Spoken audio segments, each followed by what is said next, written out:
PIB report annual survey of industries 2023-2024 విడుదల చేసినది గణాంకాల మరియు ప్రోగ్రాం అమలు మంత్రిత్వ శాఖ August 27, 2025. Column April 2023 to March 2024. GVA వృద్ధి 11.89%.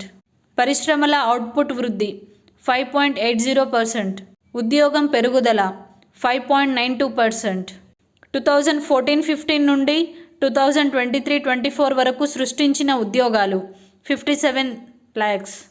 అగ్ర పరిశ్రమలు basic metals, motor vehicles, chemicals and chemical products, food products, pharmaceuticals. ఉద్యోగపరంగా అగ్ర రాష్ట్రాలు తమిళనాడు, గుజరాత్, మహారాష్ట్ర, ఉత్తరప్రదేశ్, కర్ణాటక. పరిశ్రమల ఉత్పత్తి, ఉద్యోగాలు, పెట్టుబడులు స్థిరంగా పెరుగుతున్నాయి. భారతీయ పరిశ్రమల రంగం వేగంగా విస్తరిస్తోంది.